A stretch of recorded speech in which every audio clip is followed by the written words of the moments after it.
Please remember, the information in our podcast could be a trigger for some people. And if you or someone you know has been affected by sexual abuse, the Dublin Rape Crisis Centre 24-hour helpline is 1800 77 8888. Hello, I'm Joyce. I'm June. And I'm Paula. We're the Kavanagh sisters, and we'd like to welcome you to our series of Count Me In podcasts, where we continue to shine a light on childhood sexual abuse and its impacts.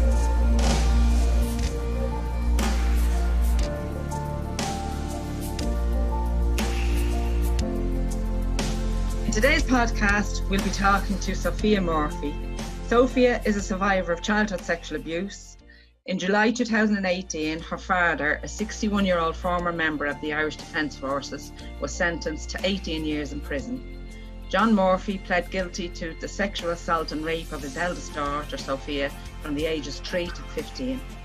Sophia waived her anonymity in order to name her abuser and to help others who might be too afraid to come forward and report their abusers. She appeared on The Late Late Show with Ryan Turbridy in September 2019, where she bravely shared her story and urged victims to come forward. In October 2019, Sophia took part in Finné, a TG4 documentary, bravely sharing her story of being sexually abused by her father throughout her childhood and how she survived. Would you kick us off by just giving us your story, and you're free to say as little or as much as you're comfortable with. My father abused me. My first memory was when I was 3, roughly around 3. But I received my file from the HSE a few years ago when the court case was going on, and I found out it was going on since I was like a year and a half. It was hard, to be honest, to tell my dad because, as I said, he's my dad. I loved him. And I was afraid of losing him because I also depended on him for love as well as a lot of other things. Sometimes I felt like I was the adult. He suffered with an illness and he was sick. I always kind of felt sorry for him. And then when I was 14, I got the courage to go to social workers and tell them what was happening at home. And they were taking me out of the family home because I was making accusations.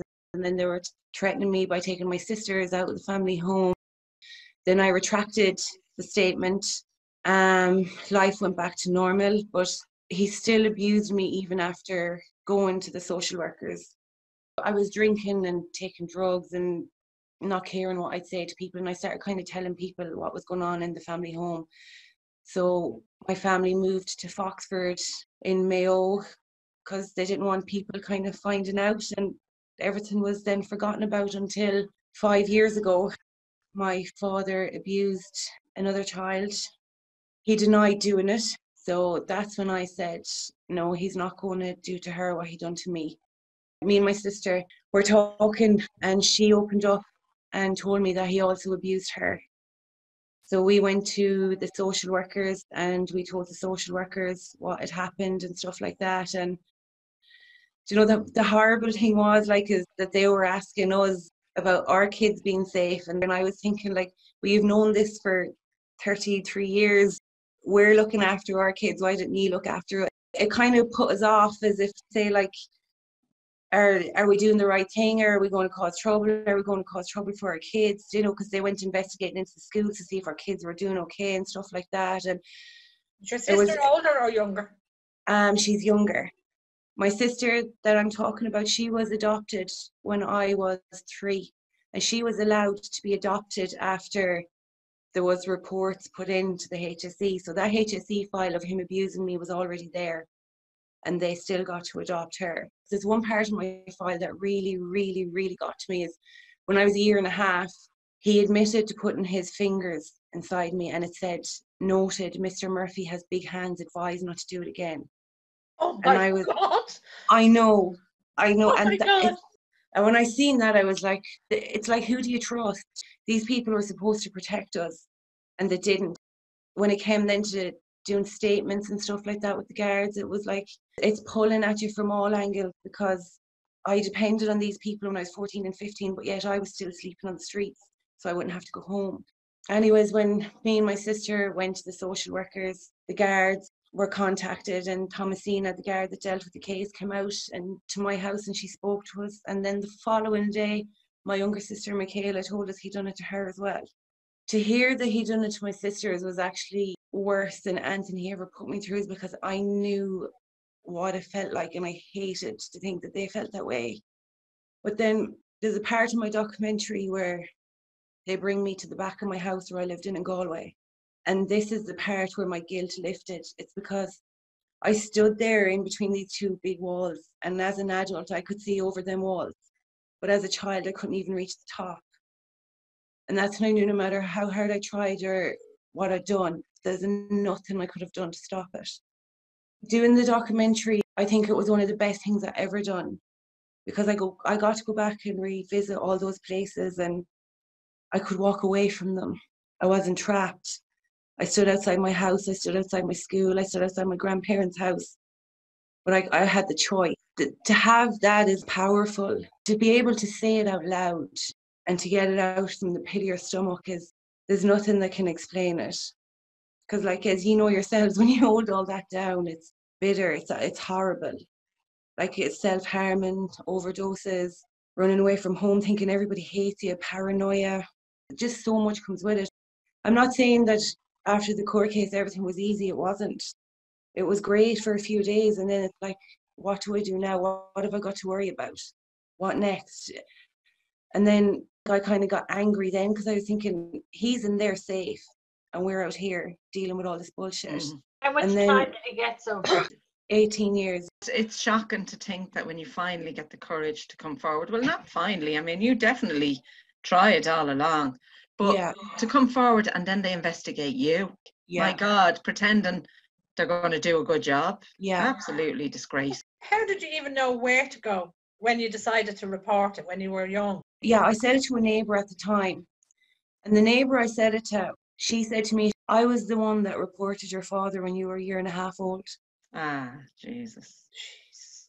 I was wondering how they'd find that out. She said that to me, and she told me where to go. And obviously at the time I didn't know about the file, and then my parents were saying, you know, she was making accusations, and of course I believed them. But then when I got the file, that's when I thought everything was going around in my head. And it was like, if I was just stubborn enough at 14 and 15. But then when I look back and think about it, there's nothing, no matter how stubborn I was or how hard I wanted to push it, I couldn't have, because I wasn't allowed.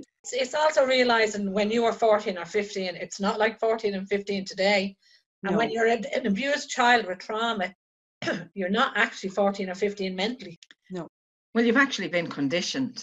Your behaviour now is kind of set in stone because your abuser has ensured your behaviour accommodates the abuse. There just wasn't a question of choice. I don't know what it was. Even myself, I remember the time I said no. I was just so upset I wasn't thinking. And I just said no. And it was a response that I wouldn't have done given a bit of time and thought. I just blurted it out. And so it was nearly an accident that happened. So to expect a victim who has gone from age 3 to 15 to at any point say no, most people can't understand it unless you've been through it. But we certainly perfectly understand it. Yeah. You were saying also, Sophie, that when you were doing the documentary, you realised that you couldn't have stopped it, that you were actually innocent. Had you much therapy under your belt before you got that realisation? My counsellor, I can honestly say I'm absolutely blessed, because I've done counselling over the years, but it never benefited me because I could never admit or say what was in the back of my mind. But when I started going to my counsellor, she understood me. She opened me up. She turned me inside out.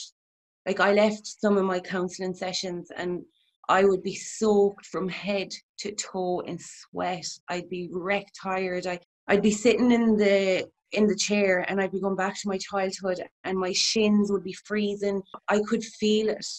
Yeah. And it's when she brought me back to that, like she said to me, she goes, your mind might remember everything, but your body will. And it's when she broke me down like that, that's when I started realising that it wasn't me. I'm not this person. I don't feel this way because it's who I am. I feel this way is because of what was done to me. Exactly. Yeah. It's horrible that a person that's supposed to love you and care for you can leave you feeling that way, vulnerable, totally paranoid, totally not able to trust anyone, not care about yourself and love them more than anything in the world. I know, it's crazy. How many siblings have you got? I have 2 sisters. And the 3 of you at the present, how is the relationship between the 3 of you? It's brilliant. As 3 sisters, we still have not sat down and spoke about our abuse. Do you think you ever will? Yeah, we will. How are your other 2 sisters? Are they also in therapy? My younger sister, Michaela, she was in therapy for a while, and then she went off to college and stuff, and she formed epilepsy at 14, so she had a lot of stuff going on, and there's a 13-year age gap between me and Michaela, so I'd moved away to England at 16, so I was gone from when she was 3, and then I came back when she was like 5 or 6. She's doing good, but my sister Steph, she got really, really sick last September, and she was in intensive care for a while, and the night my documentary came out, she was actually in intensive care, and I was lying in the bed beside her, and we were watching it on the telly, and she was snuggled in on my shoulder, and she just was watching it, and she goes, "The House of Horrors." And when she said that, that got to me, because I knew we both felt the same pain, and it's like, oh my God, she understands completely. She didn't have to say anything else, but I knew what she meant. I knew she felt the same. And you will find it's easier to feel for the other person. Yeah. And that's the bit that's heartbreaking, because it's that knowledge of you actually know what she's feeling. It's like I got your book after my court case, and I think it was Paula's Communion. I got as far as that. And I remember I came home and I went out to the utility room and I flittered everything, because my whole body, I could feel every single bit of it. But yet when I spoke about my own, I couldn't feel any of it at the time. The importance of talking now, because you're going to inspire so many other people who can't feel for themselves, but they can access the feelings they have for you, for somebody else. Isn't that, June, when everything is happening, so a lot is happening for her at the moment, a lot was happening at the time, that not being able to feel for yourself can still be a protection. Unless you drop that, it's not going to serve you. It probably did save you when you were going through it, but as an adult, it doesn't save you at all. It keeps you away from yourself. Yeah. But it doesn't matter once you know that, because that doesn't happen overnight. No, it's slowly but surely. And so I can relate to that. I could relate to being able to tell the story, to recall in detail what had happened, but have absolutely no emotional attachment to that. And it took me a long time to understand that, and to actually understand the need for me to connect with it, and that there was a benefit in it. I remember at the time writing it thinking, why in God's name would I ever want to feel it? exactly. Yeah. There is actually great freedom in it, but that's hard. That's a hard thing to swallow when you're on the end thinking, I'm not going there. Yeah, it's all just part of the process. Like even with your sisters, they're all going to reach a stage when they're ready in their own time. But looking at you will definitely give them great hope and comfort. It will, and you'll encourage them to want to feel the same way. And that not feeling is absolutely a protection. But I think, given that on the flip side of it, you have done in-depth work, you have, as you said, been turned inside out. It's okay if there's certain times and certain areas where you can't feel it, because that's a process, and you may never access all of the feelings you ever had, and there's no need to. I don't think. I think once you access it once, really access it, really get it, I don't think you need to keep going back. Once you hit the point where you realise that you don't feel the way you feel because of you, it's because of someone else. Yeah. Once you reach that point, anything after that, I think you can deal with it a bit easier. Absolutely. What was your relationship with your sisters like when you were kids, when the abuse was happening for you? Myself and my sister Steph, there's 4 years between us. We were very close. But of course, there was times I'd get jealous of her and stuff like that. Me and Steph used to sleep together a lot, and as I kind of got older, we were extremely close. Like, she was always she'd stand up for herself to a certain degree, whereas I wouldn't. She'd be gobby, whereas I wouldn't have been. Yeah. So you'd be standing behind her, right behind her. Kind of sounds a lot of similarities there between you and us. Yeah. And it's understandable the natural sibling rivalry that would go in any home. Yeah. Is only emphasised more when there's trauma and fear behind somebody's behaviour. When there's trauma going on in the house and everybody is hiding their own pain, it's how they behave out of that really makes a relationship very difficult. A lot of people would self-harm as a result of the abuse when they don't understand what's going on and they hate themselves. We haven't chosen that path in terms of physically hurting ourselves, but I believe that you broke your wrist. That's one of the most extreme, apart from suicide attempts, like physically hurting yourself. A lot of people would cut themselves. Breaking your wrist, I don't think I've heard that one before. And that's something you experienced, isn't it? Yeah, I did. I broke my wrist a couple of times. I tore ligaments in my leg. It's even when the guards got my medical, the doctor in the hospital actually wrote on one of the things that there was an unusual tear or something in my leg, and the story I was telling them didn't match up to the damage that was done, but still nothing was ever. Yeah. I sprained my ankle many times. You know, I just jump off things and land on my ankle. Just weird stuff. Like I was even saying to my counsellor one day, I was that naive when I was younger, even after getting my x-ray. I'd go into the toilet in the hospital and be banging off the tiles and stuff, not knowing that that wasn't going to make any difference. I wanted them to see that I was hurting. How do you tell them? Did you know that at the time? Like, I know you can look back and say, well, that's what I was doing. It was a cry for help. But at the time, can you recall, what were your feelings and thoughts on it? I was looking for attention. And was that clear to you as you did it? Yeah. Was it like a cry for help? Somebody help me here. Were you looking for attention outside the home or inside the home? I think it was inside the home. I think if he thought that I was hurt and sore, he wouldn't touch me. I used to try that one, didn't work. It didn't work for me either. Unfortunately, no. It's like I thought if he seen me as being something fragile, that it's, you know, like when you watch telly and you see a child sick, their parents cuddle them and nurture them. And because you convince yourself he couldn't know that hurts me this much. He couldn't realise what he's doing. There must be a big mistake here. I mean, you're desperately trying to understand it and crying out for love and affection from your main caregivers. Isn't it amazing that we all have that same image that, you know, if you were sick, people would mind you? Yeah. Considering it wasn't something we ever experienced, where did we get that notion? The Brady Bunch. Yeah. Yeah, it was because, House in the Prairie and the Waltons. Yeah. Sorry, you were saying your father was ill. What was his illness? He had a disease called Wilson's disease. There's too much copper in the blood and it attacks the liver. So he had a liver transplant about 10, 12 years ago. And was he a drinker? No.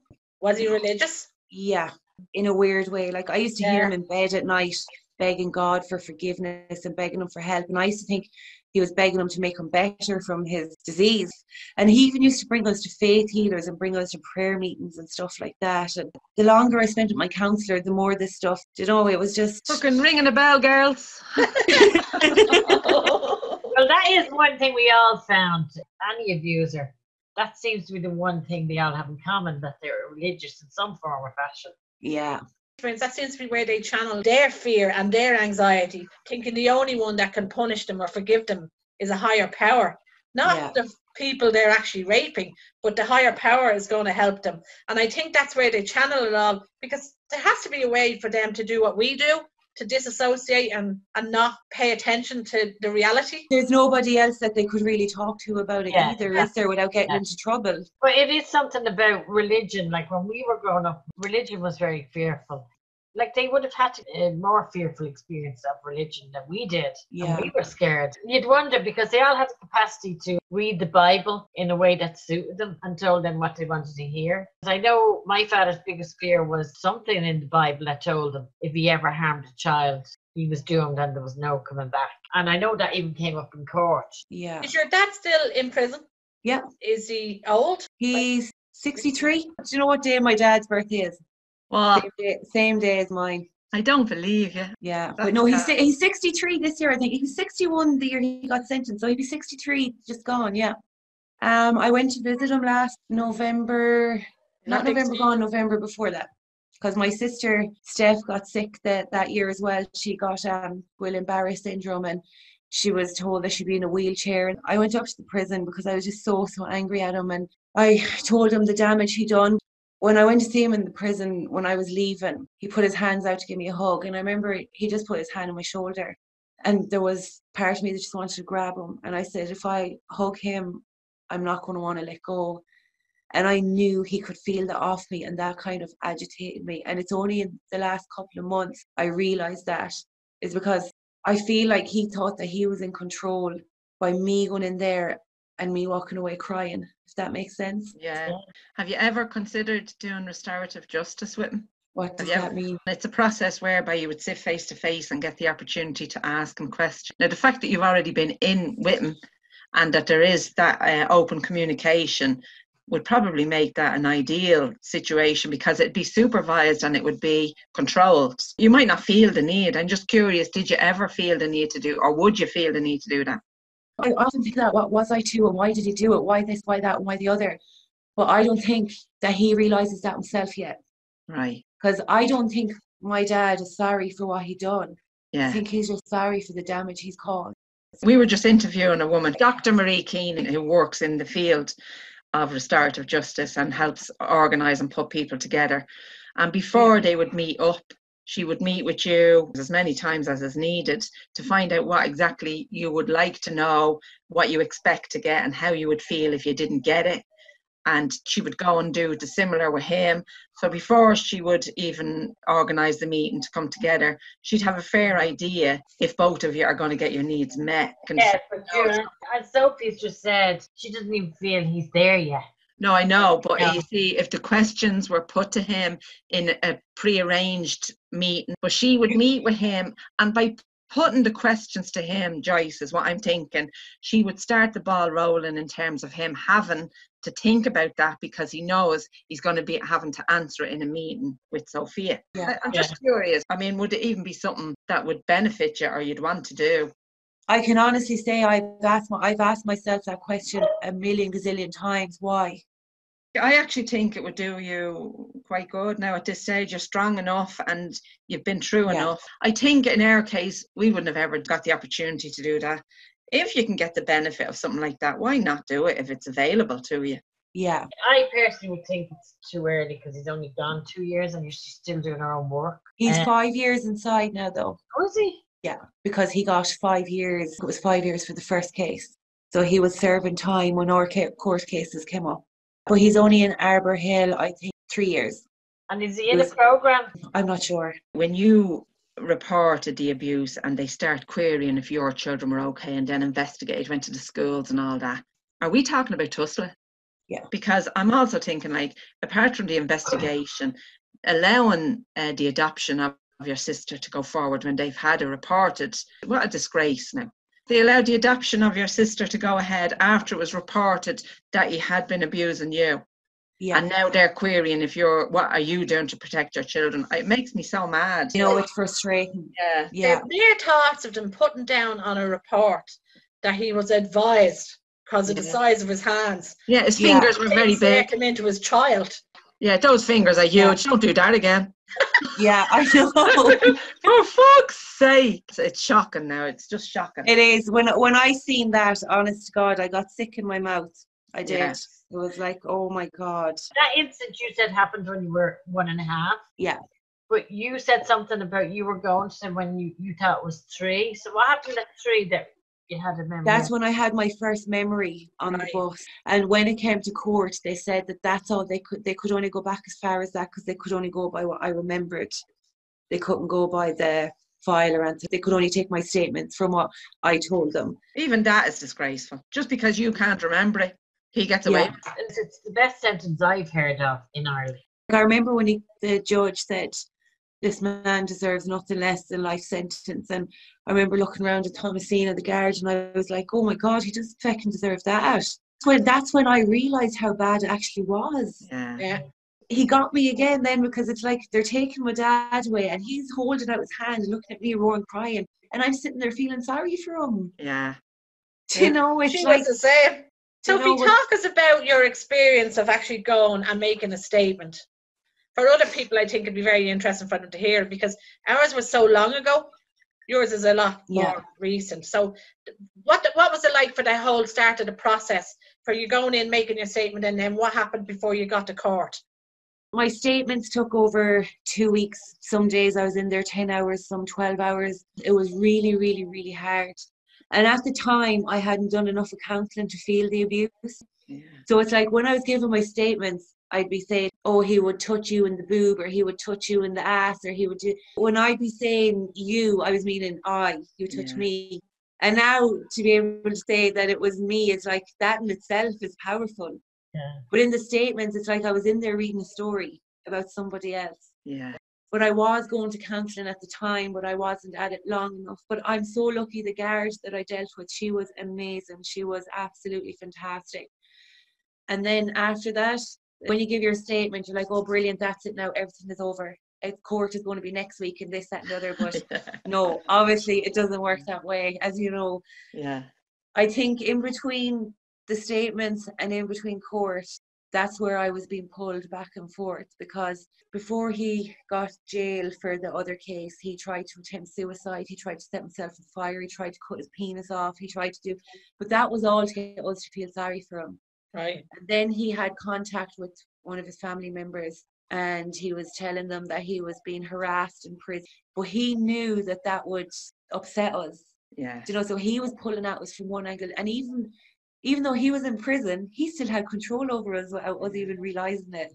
And it was my counsellor that made me see it that way. And I'm not going to lie, I did have mental breakdown after I done my statements, and looking at it now, I'm not surprised. Because you know yourselves, when you hold all that stuff down your stomach and you let it out, it's like part of you is being taken away, because you've given up what you were, what you were, who you are, what you kept secret, what protected you, what made you feel safe. You've given it all up, and you're suddenly empty. The way I look at it is, I wouldn't have been able to get happy in my life unless I had that empty feeling. Yeah. You had to get rid of all that shit Yeah. to get to who you really are. Absolutely. Yeah. You're on an emotional roller coaster. Yeah. Everything you do, like making the statements, your anxiety levels are so high, and when that's all over, you're bound to come down. And the court cases, every time you have to appear, that's another emotional heightened state, because you're filled with all these feelings that you don't understand, and then even feeling sorry for him. When that's all over with, you're crashing again, because you're just a mess. You don't understand what you're feeling. And that's why it is so helpful to have a lot of counselling behind you, but very few people do have at that stage. When I was younger, it'd be all about counsellors, and they'd be like, oh, you can't trust it. It's the bad people that brainwash the good people into thinking that way. Yeah. As I say, I'm so lucky. I found the best counsellor I could ever have imagined. You know, she was like a guardian angel. And I know it's like a pair of shoes. Not every shoe is going to suit you. I had to try a few before I found the one I needed. For anyone that finds it hard to open up to someone, doesn't mean you're not going to open up to the next person. You said you had several counsellors, but you never really opened up except to this one who was a little gem. And we also promote the need to get the right person and not be afraid to walk away from somebody if you're just not connecting with them. How did you walk away from the other ones that you didn't feel worked with you? I just stopped going. Right. My counsellor that I go to now, I used to ring her the odd day or send her a text and like, I can't come, something come up. And one day I went in and she goes, look, I'm sick of your excuses. She goes, I know you're lying. She goes, you either want this or you don't. Yeah. And then I thought, oh shit, I like this woman. I think what you're going to help an awful lot of other victims with, more than anything you've said today, more than any of your experiences, is the feeling you held for your father. Because I believe, especially when it's familiar, it doesn't have to be a father, it could be a cousin, an uncle, somebody in your family. When somebody in your family abuses you, that being torn between loving the person and hating the person at the same time is really confusing, and people outside don't understand how you could ever feel like that. But victims understand how you can feel like that. They're your world. In our case, even with our father, and I could honestly swear on a stack of Bibles, I hated the bones of him. But he was all we had. And then you're groomed so well into a mindset. I remember June going through a stage where she felt sorry. She was afraid my father was going to be beaten up in jail. But I think that's very normal. But as a victim, people outside of that kind of tell you that you shouldn't be feeling like that. And they don't give you the space to go, actually, I feel like that and I'll get over it. It's not even that they tell you, it's that they make you feel that you shouldn't be feeling it, and how could you? That doesn't make sense. So you must be telling lies, because if somebody did that to you, why would you still love them? That just doesn't make sense. So something is wrong here. I don't understand this. So somebody must be lying. And I understand, because it sounds like a complete contradiction. Even when I listen to Sophia talking about giving her statements, that's triggering in me memories of when we gave ours, because being told to use the specific words like penis and vagina. But it's like the child in you sitting in that chair and you're like, I can't say that word. Yeah. It's not like an adult. It's like, oh, I'm sitting here as a 5-year-old girl, because you're talking about yourself as being a 5-year-old. And like the guards, Thomasina, we used to call it for JJ and penis. Yeah. But I could see what you were doing was something similar to what we were doing in a different way. With the way you were saying he would touch your bottom or he would touch your boob or whatever. That was you trying to remove yourself from the story. And we discovered when we were writing the book, that's the way we started off writing. We would say he would come in and tell you to do this, or he would do, and so it had nothing to do with you at all. You were trying not to feel. Yeah. When you're giving a statement, they can't allow that. They have to have you say, he touched my vagina. And that was very intense. And for the first time to have to word it like that, especially when you're not even sure if it was abuse and what role did you play in it, that's absolutely traumatic. And I'm glad to hear that it took a couple of weeks with you. It's just amazing listening to you. I'm hearing a lot of our story in what you're saying, and especially the fact now you have 2 sisters, there's 3 of you. That's incredible. And also the dynamics of the trio is very similar. What was the sentence for, Sophia? For the first sentence was 10 with 5 suspended, and then he got 10 for my sisters. And what was that actually for? It was for another victim. Yeah. Right. And for my sisters, he got 10 years, and he was told he'd have to serve every single day of the 10 years. And then when it came to my case, the judge said life sentence, and as the judge said, he goes, I believe if this man was let out, he'd do it again. Without a doubt. No. Was your sister's case separate to yours? Yeah. Theirs was in the circuit court and mine was in the high court. Why was that? Because theirs wasn't rape. Full penetrative. Yeah. Say the word, Sophia. Come on. You can penetrative. Yeah, that's the one. Right, okay. Oh dear God. So their case was separate because of that. Yeah. So yours was considered more serious. Yeah. It doesn't make sense, does it? No. I know their case. I've never heard of that before now. No. Yeah, theirs was heard in February and mine was heard in Castlebar Court, and then mine was heard the following September in Dublin. And tell me, what was that condition that your sister developed, and do you believe that it was as a result of the abuse? The first time she got sick was the Guillain-Barré syndrome. It's just where her immune system just failed on her. It's just worn out. Right. Steph is the opposite now. It's like she's the one that holds everything in. Well, you just keep doing what you're doing, because... Oh, I will. She's a whole lot better now. She's amazing. Like she'll talk about it more. Right. You also mentioned drinking and drugs and sleeping rough. Can you talk a little about that? I'd say I started drinking when I was 9 or 10, just dibbling in it, obviously. And then I started working when I was 12 and I was getting my own wages. Right. So I'd have my bottles of Buckfast at the weekend, and then I'd buy hash, and I wouldn't go home then. He'd be up to let me in. It'd be an argument with him, and then he'd come upstairs then, and do you know what I mean? It was just like a vicious circle. And I used to get so angry with drink. Like I remember times I'd stand at the canals in Galway and I'd be like, will I, won't I? And I don't know. I've come so close so many times. I don't know what saved me. Yeah. Overdoses, everything, but yet I'm still here. Yeah. I just think back to the little girl in me and I'm like, Jesus Christ, you were one strong kid.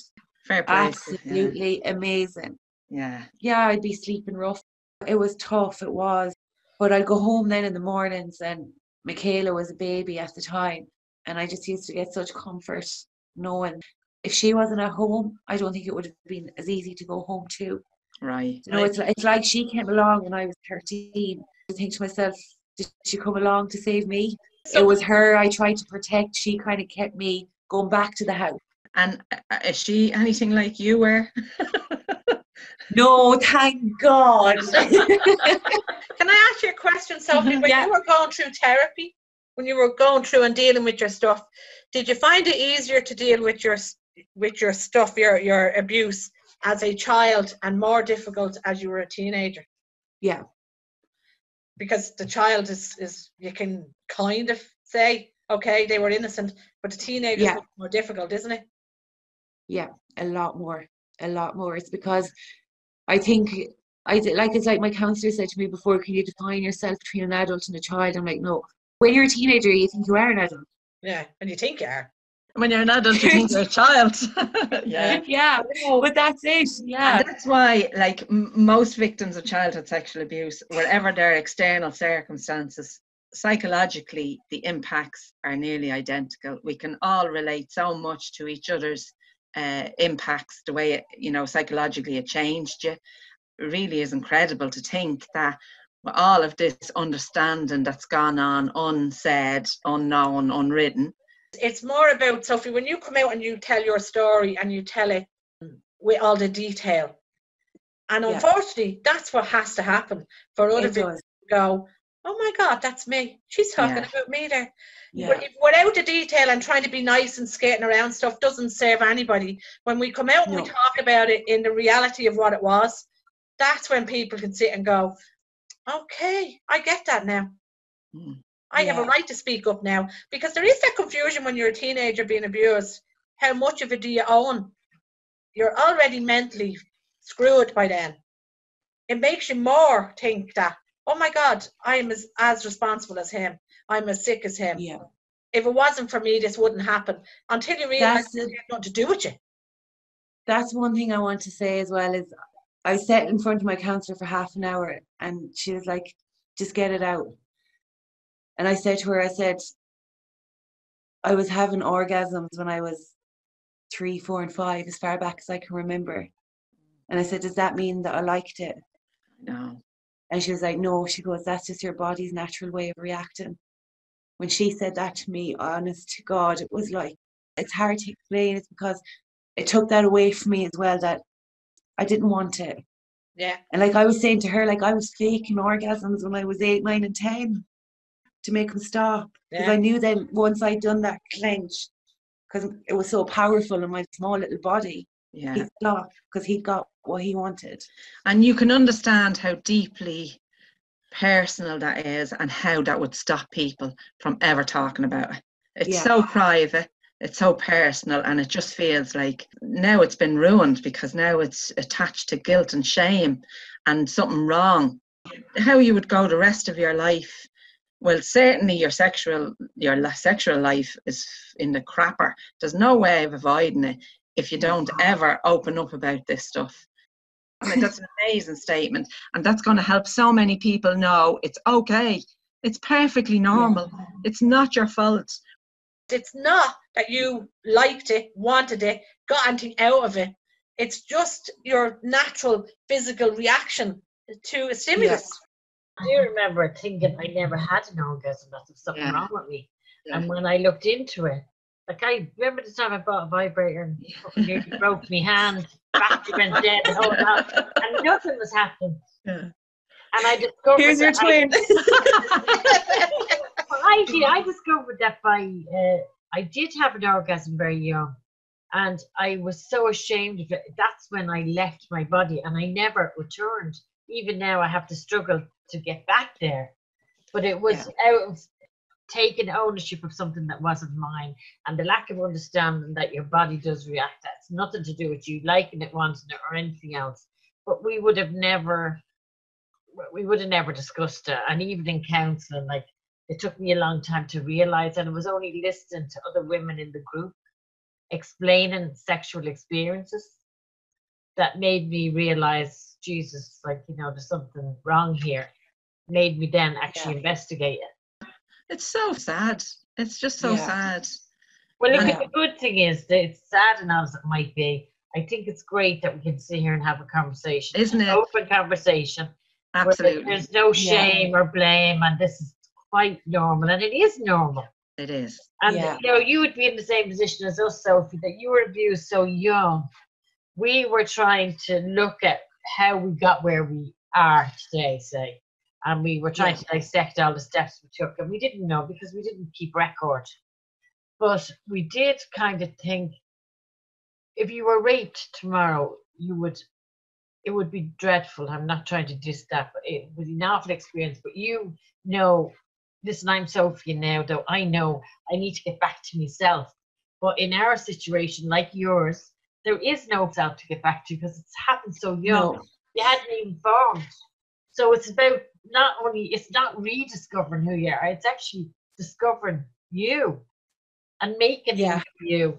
And that's what makes it hard. But at the same time, it gives you a clear plate and you have something clear to start with and you have this huge potential. I mean, you sound fantastic to me, considering it's only 2 years after your case. And that's why that emptiness was so important to happen.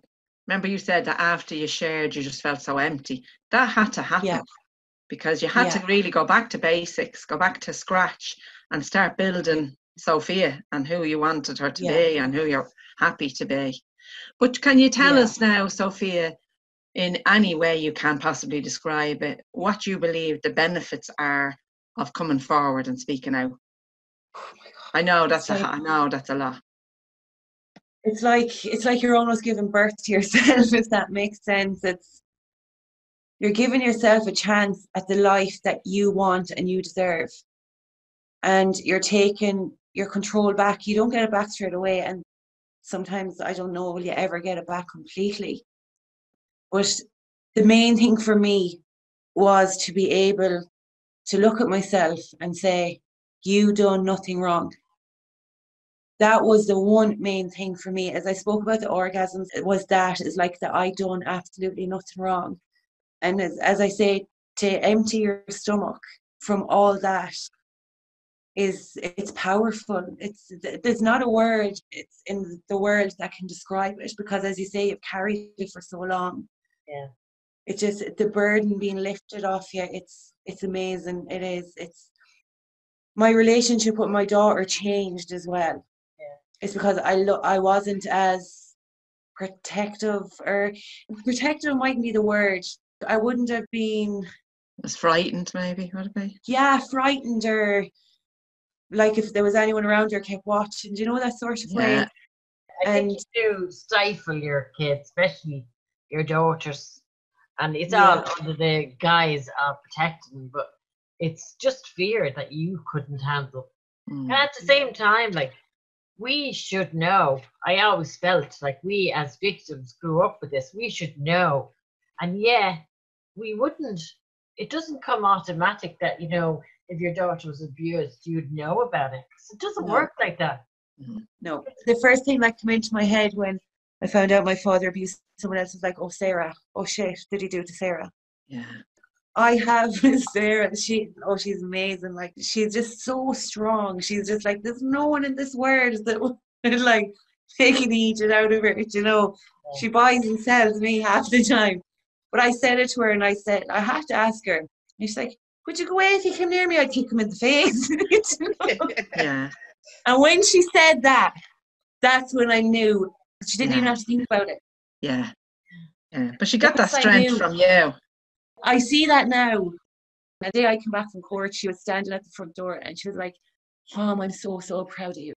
When I heard that, I was the best thing I could ever do in my life. Yeah, absolutely did. How has your relationships been since your abuse came out? Your friendships, your partners? I've been in a couple of bad relationships. I don't know, it'll change. Like, as I say, everything can't be perfect overnight. Yeah. But I do find it extremely, extremely hard to trust people. I find it uncomfortable in a group of people. Like, I'm like a meerkat, even at work. I'm constantly like this, you know? Yeah. And hopefully that will go, and it might never. And if it doesn't, I don't care. Mr. Perfect isn't ready yet. He's been made for you. I used to think that I'd never be happy on my own. I'm at the stage of my life where I'm so happy that I can be on my own. Yeah. You know, I don't have to depend on someone else to make me happy or make me feel safe. How are you coping now with the COVID-19? I'm actually really surprised at myself. I am. I was quite nervous because Sarah's gone up to stay with her cousin and let her Kenny. She's been up there the last 5 or 6 weeks. But I'm working full time. I'm working like night shifts, so I kept going. And it actually, in a way, it feels good because everyone I love and care about, I know is safe. Yeah. And I don't have to worry about them. Yeah. And I'm actually enjoying this time getting to know me. I'm not against the clock. I don't have to go here. I don't have to go there. I can come home, chill out, do my exercise. I can just kind of be me without having to worry about anyone else. Yeah, for a mother, that's a precious gift. Absolutely. And for anyone that is a victim, please just don't blame yourself. Please. And don't be afraid to speak. And don't give up on the first phone call or the first meeting. Just keep at it, and it will be so worth it in the end. It will. Right. And just be proud of yourself for surviving it. I guarantee you don't even know how many people you will save by having that conversation tonight. Well, I feel myself, the honesty is just incredible, and it serves everybody, yourself included. And I just think you have done a great service to your daughter, and you don't know what the knock-on impact of that is now. When she has young children, you're going to be blown away looking at, you know, how she's going to mother as a result of having you as a mother. And your honesty is beyond belief. Yeah. And I also feel if you don't go through that shit, you could have spent your life just going through, like, with blinkers on, not knowing what's happening in the world around you. Like, you're awake now. You're absolutely awake. That's a good thing, because you couldn't help other people if you weren't. There's no shutting me up now. That's great. Nothing wrong with that. Thank you for listening. Hopefully some of the information we've shared will resonate with you and bring you to a place where you can have compassion for yourself. Please know that no matter how you feel or how you responded to the abuse, it was normal. We're hopeful and optimistic that those in a position of power to bring about change will be moved into action so we can finally eradicate childhood sexual abuse. So please spread the word and share the information. The decision to heal from childhood sexual abuse places you on the most important journey of your life. You're in charge of this journey. Only you know what works for you and what doesn't. It takes as long as it takes, because there's no rushing it and there's no faking it. You have to feel it. And just as the ripple of pain that you're in goes out and impacts all of those around you, so does the healing. And the more you heal, the more everyone around you benefits from your healing. You've been listening to the Kavanagh Sisters podcast. You can contact us through Facebook, Twitter and Instagram, or email thekavanagh sisters@gmail.com.